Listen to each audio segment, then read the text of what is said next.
Hi everyone. We're Hello. back with my assistant in the room, in the Hello. flesh. You might not see it. Well, now you do. Now you're seeing it. Yeah. She's not on the phone today.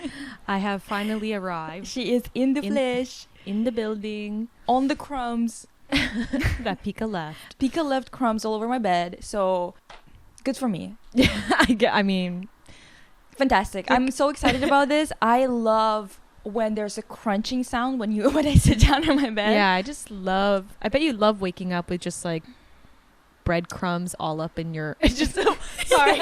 Whoa. Pause. That's not even what I was trying to say. Pause. This is not that kind of podcast. I don't even know where I was going with that. She scared her own damn self. Nope, that's not what I meant. Anyways, I'm sorry, the jokes are a little bit off.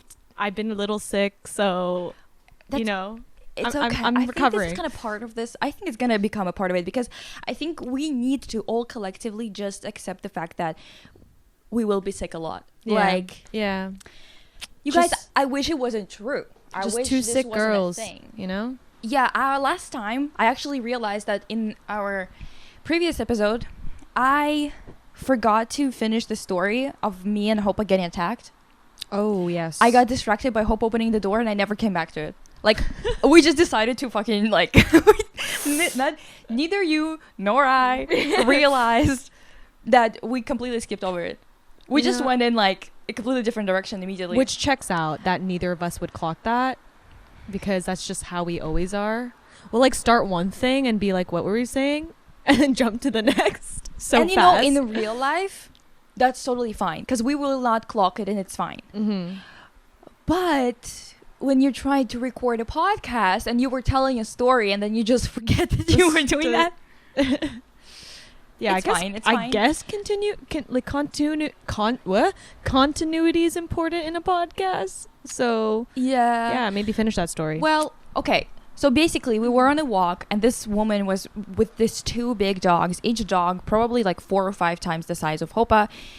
And I feel like she was not really used to having those dogs. Like, I feel like she was just dog sitting or something. Mhm. You can tell by a person whether they're used to their dog's behavior or not, whether they know how strong the dog is and stuff like that. And I feel like she didn't realize that those two dogs could take her little 5'0" self with them wherever they go, which is like really it was it was really something, honestly. Like, I know that she will never take those dogs in ever again. Yeah. You could tell that, you know, like, she was pissed. She was like, "Oh, not those bitches." Like Literally. yeah, literally.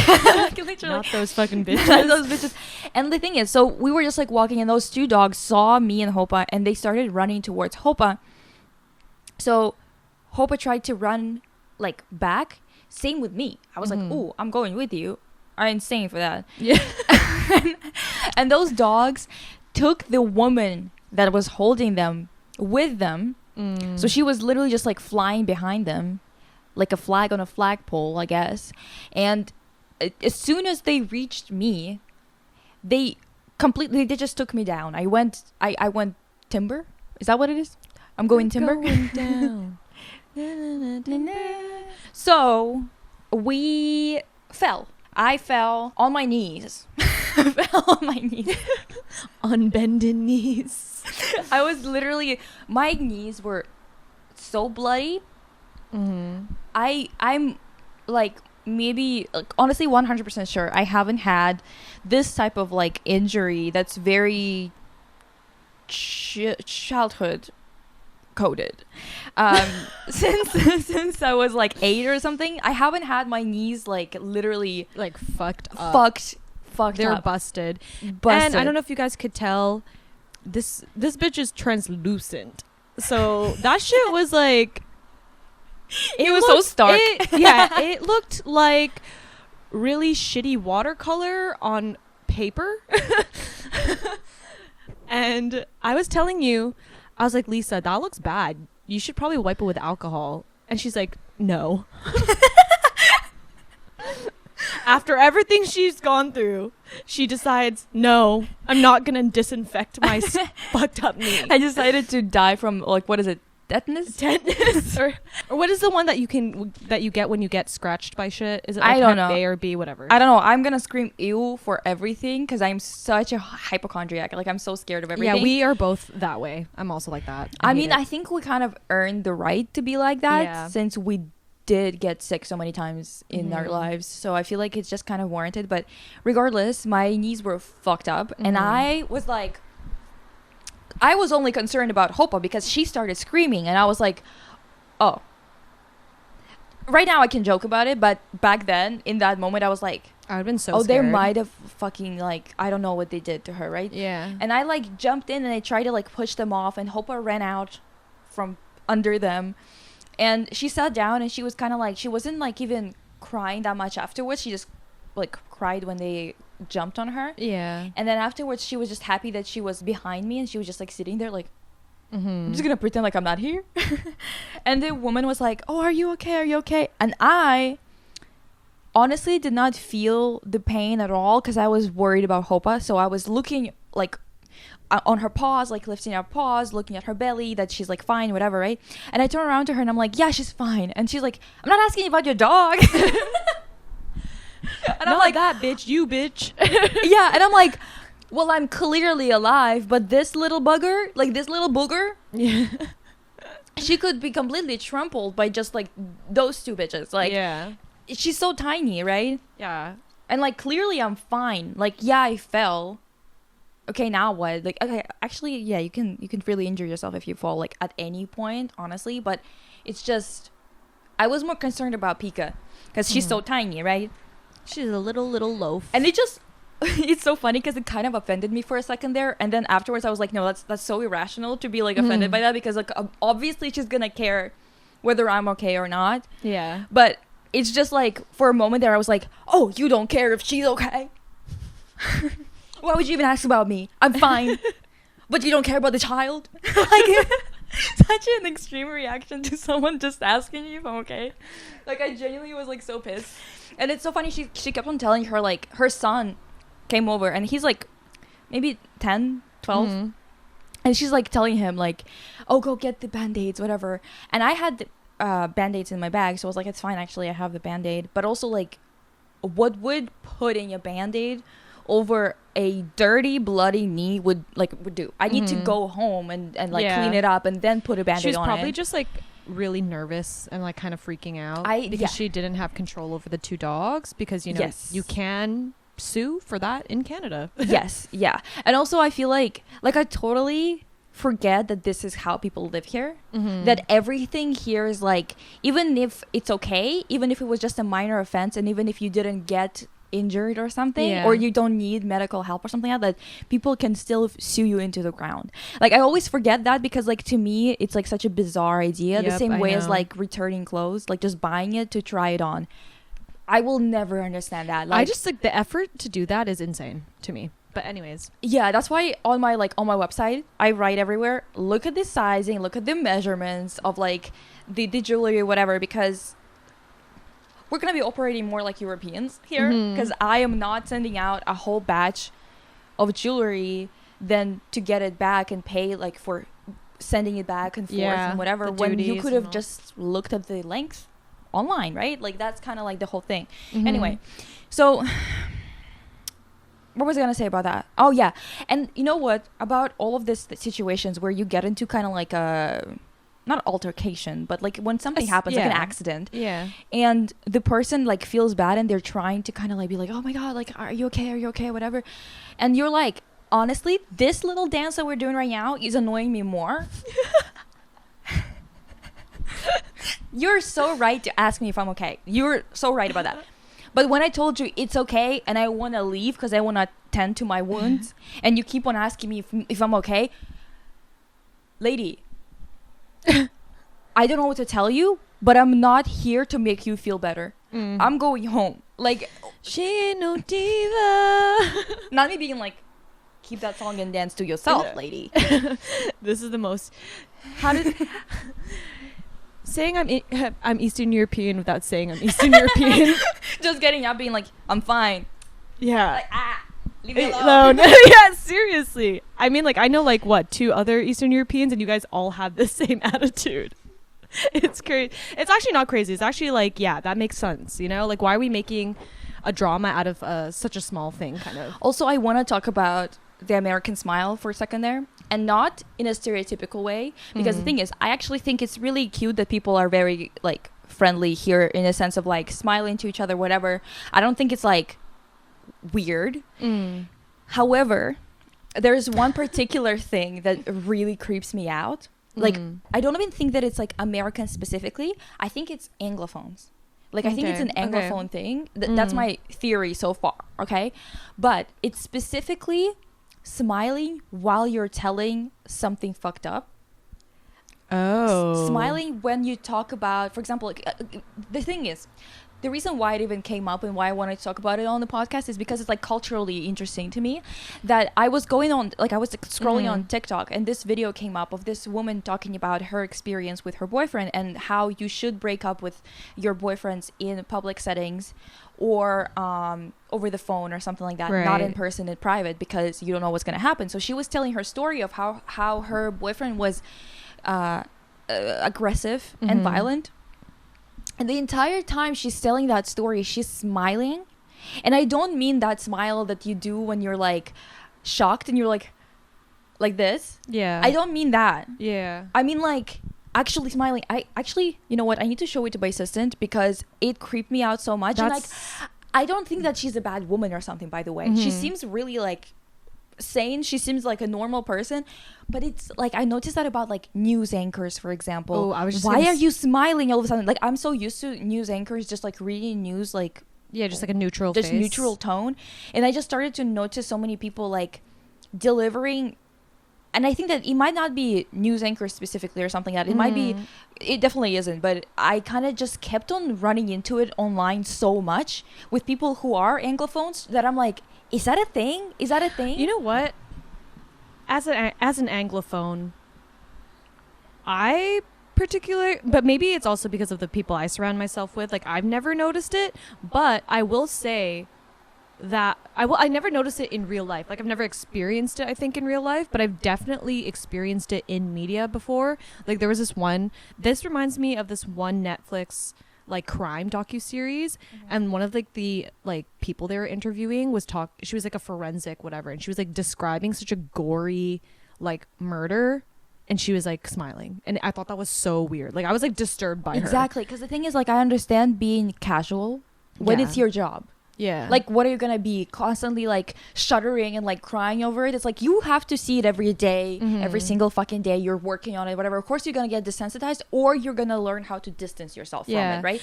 Obviously. But smiling, Maybe it is. Okay, no, like, no. Okay, let me show no you. tea, no shade to Americans. Let me but show is you. it an American thing? She keeps on, like, pulling herself back to normal, like just kind of, like, being engaged, and then all of a sudden she's getting really excited about it. Okay, you know what this also is making me think? And I'm not saying that this is, like, all Americans do this and it's an American thing, because I don't know what it is. It could be an Anglophone. I really don't know. Yeah. This is just something I've noticed. I don't remember seeing it anywhere before. I've seen people make jokes about their trauma. That's very normal for, I think, like, literally everybody. Yeah, there's just, like, a coping mechanism. I'm showing it to my sister so she knows what I'm talking about, but I'm not going to show it to you guys because I really don't feel like putting her on blast, because this is just, like, speculation and my feelings, not facts. We don't think she's a bad person. We don't think she's a bad person or a psychopath. This is very common. This is why I'm asking about this, because I keep seeing it. Americans are also allowed to kind of smile in their DMV photos, like their driver's license photos and passports, and we're not allowed to do that here. Like, if you are allowed to smile in American, like, document? Yeah, I think so. Can we search that up? Because I've definitely seen, like, my cousins who are from the States and stuff, like, they're smiling in their driver's license. In Canada, like, you would get, like, they will delete that photo so fast. You have to have a completely neutral face. So I was like, is it just because, like, that's just, like, what they're used to, you know? But yeah, I like, feel like maybe it's just more, like, Yeah, they embedded in your in American culture, like just to be like, you have to be agreeable, you have to look like, have a friendly face. I swear to God, Pika, you need to stop opening the door. We're gonna train you. You need to learn to close it. Close the door, Pika. Close the door. We are trying to train her today, but she is a diva. Two like really plausible scenarios for me as to why this is happening. One, is it just coping mechanism because it's like a traumatic story, and I think many people are gonna say that they're smiling because in uncomfortable situations or whatever, which I understand.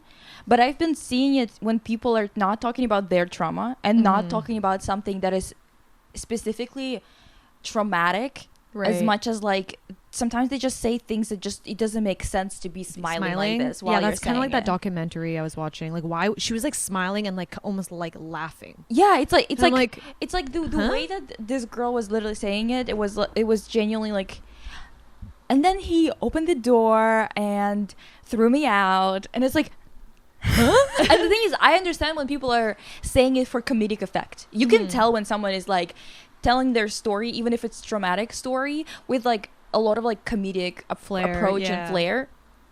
But this is them just like giving advice, it's and like they don't. Yeah, it's like PSA vibes, and they go through like this like slight fluctuation in their mood where they try to not smile, and then they just end up smiling by the end of the sentence again. Right. And it's like, what is happening? Like, and the thing is, again, I don't want to police anybody for fucking smiling, but it's just strange. The smile police is here.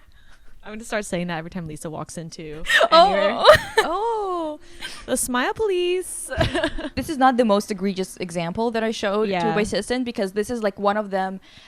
This was the most recent one that you can. So remember, I wanted to show it because I genuinely run into this so much, where in some instances it's like, well, you're talking about your trauma, or you're talking about something that you witnessed. It makes sense that you might feel uncomfortable and might like, or like you're talking and you're like, yes, there's like a smile, but it's like tense. Yeah, I mean, I can understand that. That would never be me though, but I can understand that. But I can I've seen people even like have like hysterical type of giggling while they're telling a story or something like that, because it was like a really fucked up story. I get it. I understand.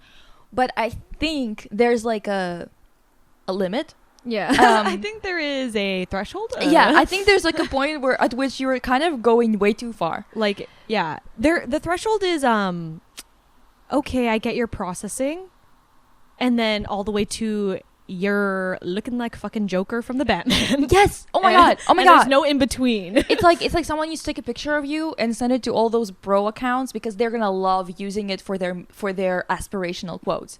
That's how crazy you look right now. Like on top of the picture, like I can take a picture of you, sell it, and someone's gonna write in like white letters. Yeah. With like a vignette around it. Like something along the lines of like, and every day I woke up anyway after the breakup, and I was grinding. Yeah. and I hustled or something like that. Plus 1,000 aura points. Also, my other hypothesis on this is like everybody is just like everyone's just like conditioned to have like the TikTok real face or TikTok face or Instagram real face, where it's like you do so many fucking videos, you watch so many videos, and you just start like doing that smile. And also there's a generic voice too. Yeah, and it's contagious. It's contagious. I notice myself sometimes starting to talk like that in some TikToks or something like that, because I rarely make TikToks. For some reason, you know what? I don't think that I am a short form person. Yeah. I don't think I love that type of format, and it's just she doesn't like short in any forms, but especially my dick. That's literally what I'm so sorry. I love that she was trying to be like really subtle about it, just like kind of like an innuendo, and I just went in with like, and my dick. Anyway, so I genuinely like I think that there's definitely this whole like this society of the spectacle part of it, of course, which I mean we're very much aware of it nowadays too, because of like you've seen all those memes of people making videos on TikTok, me at 3 a.m. pretending like I'm on Graham Norton show, or like pretending I'm like giving an interview with Jimmy Kimmel or something like that. Oh yeah, like people are so internalize it so far into Right. themselves that we oftentimes jump into a scenario of an interview or a recorded interview when we're thinking about defining ourselves. Yeah. Like it's easier for us to define ourselves in conversation that we've seen on TV than in any other form. Yeah. That is actually a really creepy thought. I don't know. It is creepy. It's And like Truman Show shit. I genuinely, I'm trying to remember like another instance of this, but I just keep on catching myself. I think I need to like make a fucking compilation, but then at the same time, I don't want to put any of those people on blast because I genuinely don't think they're bad people. Yeah, it's not critiquing like a specific person. It's just like this weird, it's phenomenon, like this weird, you know what, something that reminds me of the smile thing is also people who like don't, when you talk to them, they don't have anything behind their eyes. Like they kind of look like they're staring amiss, but they're like, yeah, oh my god, That's totally. the worst thing. Yeah, Okay, those people, actually, I do want to put them on blast. Those people, I would make, I would make a compilation. I would show it everywhere on fucking Jumbotron. Dude. On the Jumbotron. I'm gonna put it there. Wanted Bitches who look like that. dead or alive. It's literally, you know what? It's the girl that I was roommates with back in like maybe second year of university, I think, where she turned out to be absolutely fucking batshit crazy. And I don't mean crazy in the sense of like, oh my god, she's crazy, she's doing something, whatever. It was so inconsiderate, mean, and just horrible that I was so shocked that people like this exist. And she was my friend before we moved in. And I think she had that look. I wasn't sure whether she was even like keeping up with the conversation. Do you know what those was people? was she even there? Did you hear what I said? Like she's responding, and it's funny because sometimes she even like says her own sentence, right, in the conversation. Like she responds, but then that response is so generic too that you're like, I'm not sure if you're listening to me. Like, are you even here? Hello? And then she says something that kind of gives you this feeling of like, oh no, like she definitely is listening, but it's kind of like her eyes are glassy. Yeah. Glassy stare. I get that so much. Okay, I've never experienced that more working in corporate. Oh. Everyone's like that. It's insane. I think it's like people are so used to talking to an invisible audience. Do you know what I mean? Yeah. Like people who do TikToks and stuff, like because I know some people who are really big on TikTok and Instagram, and they all kind of talk like that. They have that? Yeah. In real life? In real life. And they're not bad people. It's just like they just talk and like in a certain cadence. Oh, the cadence and rhythm. Yeah, but I feel like those are like two different types of people. Like people who speak like they're constantly filming a TikTok, and then there's people who are speaking technically normally, but they're so out of it all the time. Yeah, and it's not like they're just sitting there daydreaming either. Yeah, they just have a vacant look. Yeah, not like, oh, I'm thinking about something. It's just like vacant. That's the most creepy, honestly, to me at least. And that was my roommate back then, and like she literally, this is a story that I keep on fucking telling. I don't know if I've ever told it on the podcast. I don't think so, because oftentimes we talk about like art pieces in depth, and we don't really get into this type of shit. But I do want to say that all of those people that I was thinking I was just being judgmental about when it comes to their look, like how vacant they are, I definitely realized later on that I was fucking right to be creeped out by it, because all of them turned out to be very inconsiderate, rude, and like really strange in the way that they live life. Right. Like her boyfriend, first of all, like he was staying for a really long time at one time, right? But then we had this glass in between my room and her room, like a glass window. I know it's fucking weird, but this is Vancouver real estate we're talking about. Okay? Oh no! Oh, we're telling this story. Oh god. Yes, because I think I think we have to, if we're gonna talk about vacant stairs and we're gonna talk about people like this, we have to bring up this. Oh, this is a crazy one, guys. What do we call her? Just a random name, Nikki. Nikki. Okay, Nikki. So her name is gonna be Nikki. All right. Yeah. So Nikki, she kept on bringing her boyfriend over, and like when we moved in, we wanted to live downtown, so we were like, okay, let's move into a 1-bedroom. I'll have this like weird den thing and solarium. The living room, and you're gonna have the 1-bedroom, like the bedroom part, right? So first of all, that was already a red flag. Just I'm gonna tell you, kids, tell those of you who haven't lived outside, like, you know, haven't rented yet in your life, don't do that. If you're agreeing to an arrangement where you're getting the worst part of the deal, you have to negotiate down your rent. 100%. I was like, we're friends, have seas, but I didn't realize that, like, my comrade tendencies, people here are not comrades. Like, we're in the West. I should have fucking I should have fucking expected this type of bullshit. Gonna take advantage of that. I would know. I've had that situation as well. And basically her boyfriend kept on like coming over, and it's so funny because her sister also, when she saw the place, she said to her in front of me, like, you can't bring your boyfriend here though. You understand that, right? And she was like, yeah. And I'm like, bitch, okay, whatever. Not her saying it, not so her exasperated. Not her saying that. First of all, exasperated, but second of all, agreeing, knowing what she's talking about and yet doing it anyway. Yep. So her boyfriend would come every time, and this is like he would come every time. Stop. That's what she said. Okay, listen. Sorry, I'm just adding texture and a precursor to the story. I know. I just want to TW. No, actually, that's not that much of a trigger. How do I warn people about what's coming? Hey, it's gonna be gross a little. Yeah, if you've ever watched our previous podcast about art school horror stories, then it's along the same lines. Oh, right. So you're gonna be ready. You're gonna be ready. If you survive that, you'll survive this. If you haven't survived that, you're not gonna survive it. Anyway, so my bed was taking up the entirety of the den that I had. So my room was my bed. Yeah, just like wall to wall. Wall to wall. So sad. Anyway, so it was literally like wall to wall. I could hear everything to the point where the thing is, the girl also knew.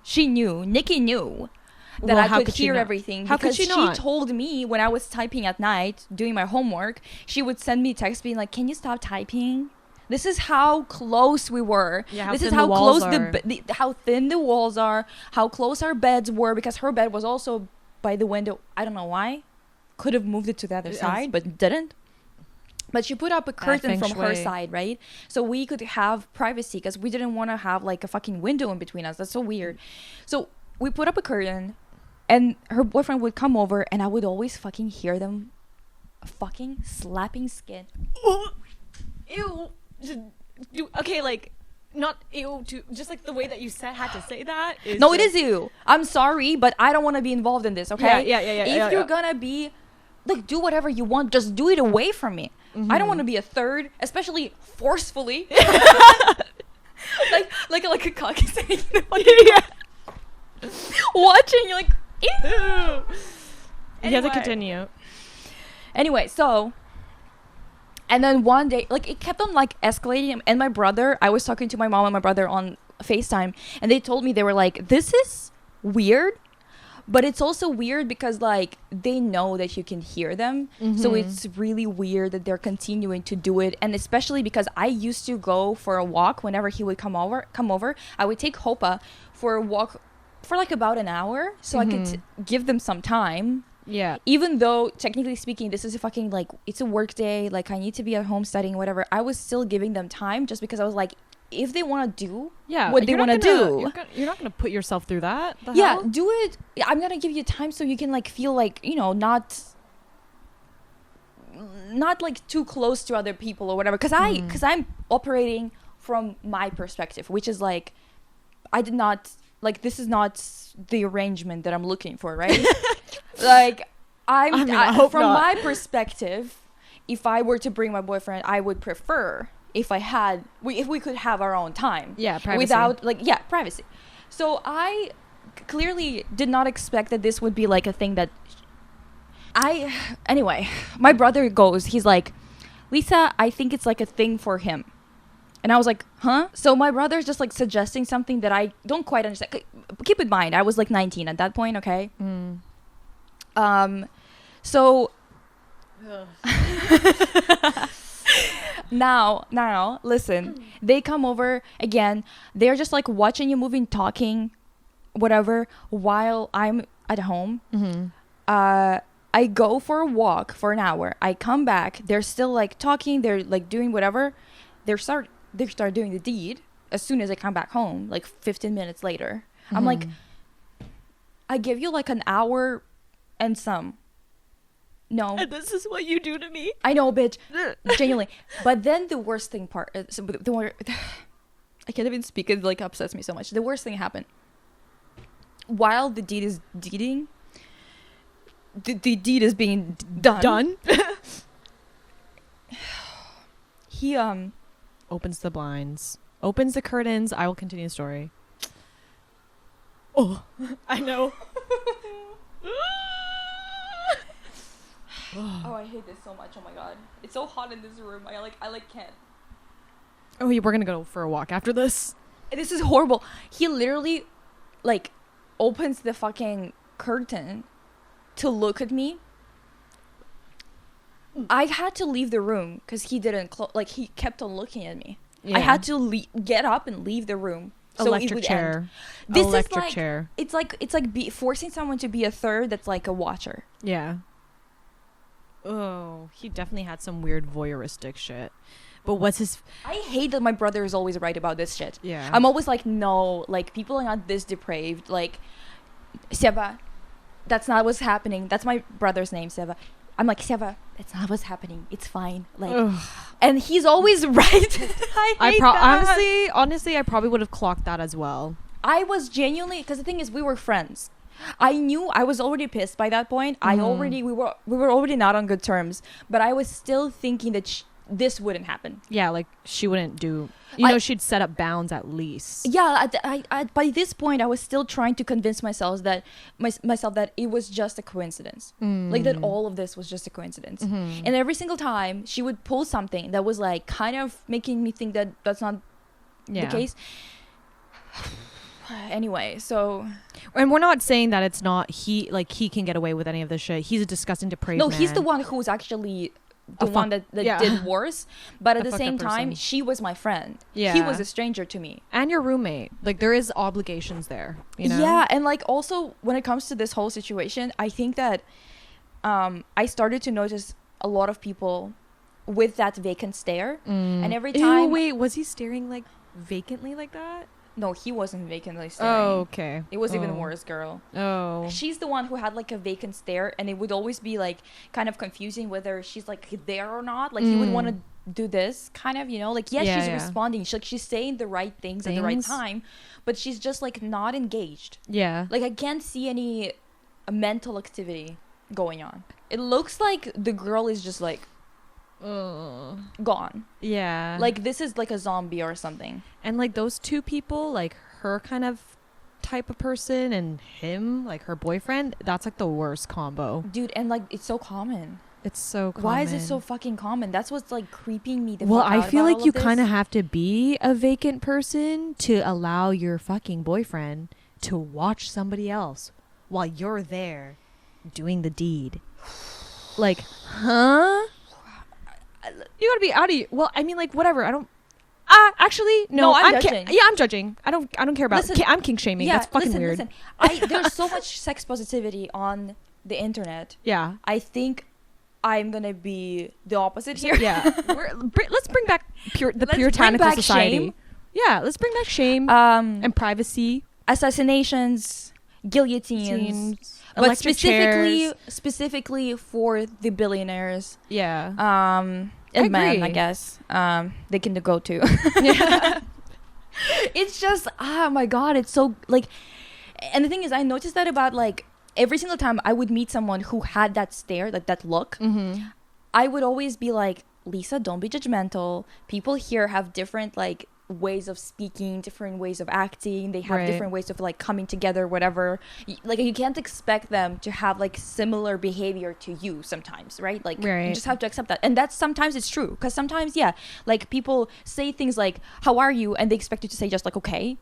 I still on autopilot, I just kind of go, oh, it actually sucks ass, you know? Yeah, like, I know. I actually start saying shit like just like as normal for me. Yeah. But I'm not mad at people for, you know, keeping it light or whatever. Yeah. But it's specifically this look that I learned to not give into my, like, because the thing is, I really try.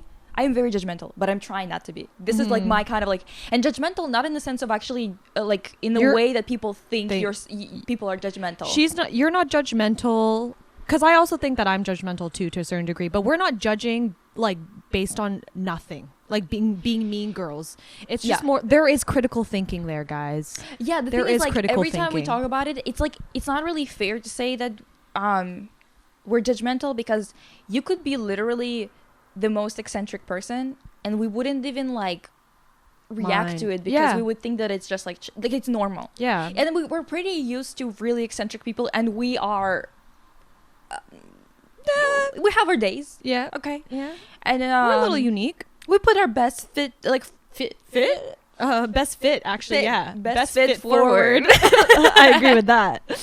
And like, I just listen, it's just one of those things where I'm like, I have to put my foot down. You guys are being ridiculous. Right. And especially because this sex positivity thing keeps on like getting twisted into abuse of women, and then being like, if you don't enjoy being abused, it's on you. And I have, you know what, actually, I have no shame about how many things piss me off about biology, sex, and other things like that. And I am, I think that actually this is what people are more judgmental about. They're like, you should be okay with this because you're an adult or whatever, right? And I'm like, well, if I don't want something, I don't want something. You can go cry in a corner about it. I don't give a fuck. Yeah. It's like men being like, you just don't know that you like it yet. Yeah, and you just don't have experience. Have you tried it? I know what I want and what I do not want. Sit down. Yeah. Like, seriously. Anyway. Sit down, but not on a chair, in that 6-foot grave I just dug for you. Yeah. Jump. Jump. Or I'm gonna push you. Like, I swear to God. It's like, it's just, yeah. And we're not we're not trying to fucking be like, you guys are freaks or whatever, but like, everyone can just choose what the fuck they like. Like, if you don't like it, you don't like it, and it has nothing to do about whether or not you've experienced it or not. Exactly. I think that's so disrespectful. I haven't experienced getting stabbed. Yeah, but I'm pretty sure I don't like it, and I wouldn't want it. Yeah. I think it's fair to say. And that's why there's I feel like we can condense what we've been talking about as two different people. The vacant person. Yes. And then the secret diabolical person. And those two, for some reason, always get together, because you kind of need a vacant person to be able to be like, well, you haven't experienced it yet. Yeah. And they can do whatever they want with them, because they're like puppets. And then you talk to them and they're always acting like... literally puppets, dude. A hand up the hole. You know what I'm saying? Controlling them with a hand up the hole. I mean, hey, like, don't come at me, okay? Whatever hole you prefer. We're not judgmental about that. Yeah. No, actually, I still am.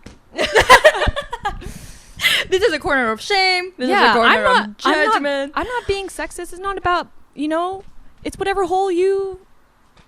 Since people continuously want to force their sexuality on everyone... Yeah, I'm gonna shame you for doing that. Yeah, it's not normal to fucking open the blinds and stare at me while you're fucking... Oh my God. Yeah, I feel like... Why would that even need to be fucking explained to some people? They're like, Lisa, don't kink shame. Oh, I am gonna shame more than just a kink. I know, like, I keep thinking back to how, like, back in the day, like, I'm a fucking old... Like, back in the day, whippersnapper. No. Pika. Hello? She's also telling her story. Yeah, she's like, yeah. She also was there. She was also there when that happened. She was like, you know what? You're ride or die. And I love you. I love you, my little Pika. Come here. I'll kiss you. Yeah. What was I going to say? You were going to say that you're... Fuck, see, this is what always happens to us. Dun, dun, dun, dun, dun, dun, dun. That's like what's in our brain when we stop talking. Okay, I was just gonna mention, like, this makes me think about how, like, there was a period in time, at least for me, where I didn't feel like I had to be outwardly sexual to be, like, respected and cool. And then as I got older, like into high school, it became like the cool thing to do. Like, you had to be explicit Yes. about sexuality if you want to be like Cool. like Yeah. that girl, Or not, you know? not just cool, but not mean. Yeah. Not like shaming Shame. others, to be considered friendly. Mm-hmm. And you know what? I was thinking like ever since Euphoria, the TV show Euphoria, there was like a really, really crazy uprise of people just being so explicit about shit about their sex lives on social media. Yeah. I'm not saying the show is causing that, but I think like the show, like, I don't know, really I kind think of it normalizes the conversation, or like or it the makes it outwards- aesthetic, honestly. aesthetic, It makes it aesthetic. glamorizes it, especially abuse. Mhm. It's like, listen, it's just so. I think that what doesn't feel natural to you, you shouldn't be forcing yourself to do it. Exactly. And I think that the reason why I want to talk about it is because I do not see a lot of people mentioning that. I feel like what people started to put at the forefront for women especially, it's again someone else's pleasure. It was supposed to be about us when the sex revolution happened. Mm-hmm. And it again got co-opted by men and twisted and turned until it started to serve them. I just don't think that this is what we were supposed to be doing. Yeah. Where we came to the other side being like, you're actually supposed to like all this shit to be normal or to be a good partner. Yeah, it or to be literally- whatever the fuck. Yeah, it literally went from, and I just bring up the Euphoria thing because I thought there was like a weird spike there that I noticed, Yeah. where it was like super like, oh my god, like being so outward about it on social media, at least from what I've seen. But it's just like it always boggles me that we always go from, especially with shit like this, it's like we go from 0 to the complete fucking opposite. Like Yeah. you can't be in between. You're not being a quote unquote prude about it, but you're not also like, yeah, here's my pussy.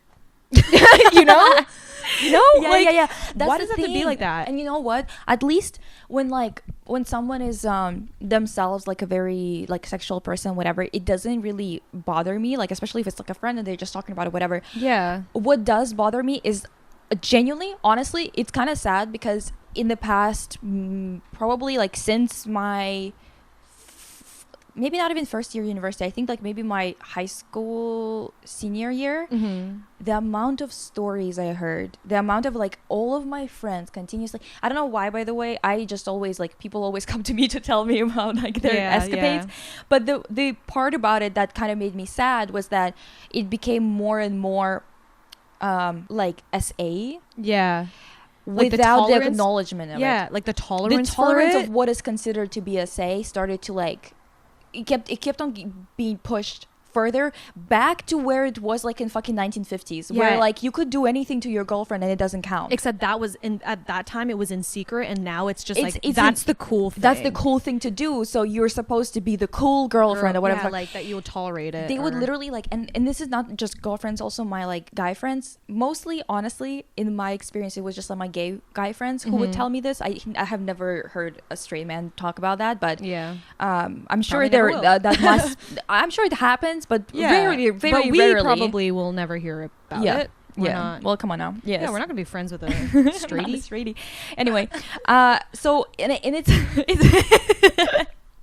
it's just one of those things where I was like, I just started to get so fucking depressed because people would just come to me and be like, yeah, I did this during, without asking, without this, and then they would just like kind of like move on from it, and then like when people would start telling them, I think that's like SA low-key, they would later come back to talk about this situation being like, I guess it was SA like, you know, kind of like being like really confused because they have to retroactively look at that situation and be like, oh shit. And like years go by until they start to feel actually comfortable to say, to not even say no because they didn't get a choice, Right. but to like actually start again seeing it as abnormal. Yeah.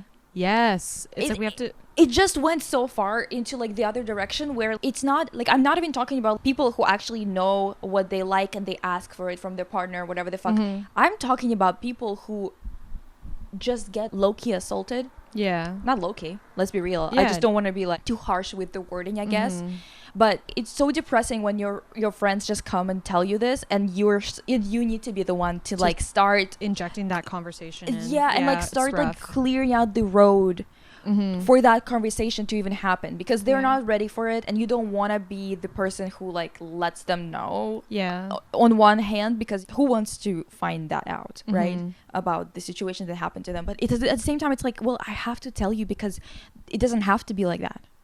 You were just in this situation because it got so normalized to you, and you can see that it did affect this person. Even when they talk about it in a nonchalant way, you can later on see it kind of trickle down into other things in their lives or other relationships. And you're just like, for the love of God, how did we end up here where we made this thing that was supposed to be about our liberation work for the fucking oppressor again? I know. It's for the fucking slave owner. Let's bring back the puritanical society. Let's bring back the Jonas Brother purity rings. No, actually, you know what? No, we should come up with new things. I think we should look forward into the future and maybe normalize like electric collars. Not in the sexual way though. See, too many of them would like that. That's the thing I found about men. Fuck. They like anything. It's horrible. It's horrible. Okay, what about the guillotine? Until you're old. The guillotine. Until you're old and they stop seeing you. You become invisible. Ooh. But until then, you're literally like anything you do, they're like, they sexualize it. Yeah. Okay, what about the guillotine? Then they won't have to think because their head won't be attached to their body. This actually, I love it. Yeah. And we're going to be talking about Berlioz. Yes. And in that segue episode, just to give you a little taste for what's coming, we're going to be talking about Berlioz. We're going to be talking about a symphony. I keep on like bringing in fucking opera symphonies. This is a symphony. Can I be any more European? Can I be any more fucking Russian or French? Yeah. Like, you know, like how like Frenches also like to talk about this. This was our little symphony date night that we went at the Orpheum Theater. Yes. It was, what is it? Symphonie Fantastique. Yes. And Symphonie it was, Fantastique. in fact, fantastic. Yeah, no, it was actually really good. Yeah. Yeah, it was amazing. And we had like drinks. It was fun. We were dressed cute. Oh, yes. Yeah. And someone came out to us. I'm sure, not to generalize, but I think it was a gay guy. I think it was. There's no. I think it was. I saw the rainbow. Yeah. And he came up and he was like, acknowledged real. You know. Yeah, and he was like, oh my god, you guys, your outfits are so cute. And I know. I was like, oh my god. It was such a like the cherry so on cute. top. Yeah. But this is a perfect segue to that episode, which will be the next episode. Yes, you guys get ready because it's gonna be fun. We're gonna literally make symphonies fun for you. Yeah. If you're not into symphonies, I'm sure you're gonna be into them afterwards. Yeah, you'll be into this one. You're gonna be into this one at least. Yeah. At least. Yeah. Just so much lore. So much lore. So much. God, I love the way that they also talked about it. We gotta need to talk about Vancouver Symphony Orchestra, and also. Rude. And also, I really hope that they put us on the payroll because we're gonna be really praising them or whatever the fuck. Like we will be going to the shows. auto bitch. yeah. He was so sick. He was like, and the guy who was also like telling, wasn't he like Irish or something? Yeah. Like the guy who was leading the MC. Yeah, the MC. Yeah. I don't know what his name is because I think that he only said it once, and I cannot ever register a name if it's just only once. Yeah, and Otto he said multiple times. That's why I still remember. He did have like a strong Irish accent. He had it. He was Irish as hell. Yeah. Irish. But yeah. So we'll be back with another story. It's gonna be fun. It'll be more artsy, but it's gonna be more artsy. Today we're just talking about culture because I wanted to talk about how weird the behavior from the online sphere is permeating into the real life. And I've talked about it before, but I've talked about how you can feel like you're policing yourself all the time, even when you're literally with the closest people to you who know you and know that you would never say something like this or like that or whatever the fuck. Yeah. But we never talked about this weird the tone of voice of like TikTok, these stares that are not actually internet related, but they definitely are a tell. Yeah, I would say so. I would say that it's a tell that a person, be careful. I'm not saying if you, because I think sometimes it's just like vibes based, so I'm not saying that you need to be going off of that. But the vacant stare, usually not a good sign. Yeah. And also we just want to yap with you guys, you know, catch up. It's been a hot minute. Yeah. So yeah, hope you enjoyed. Bye. Bye.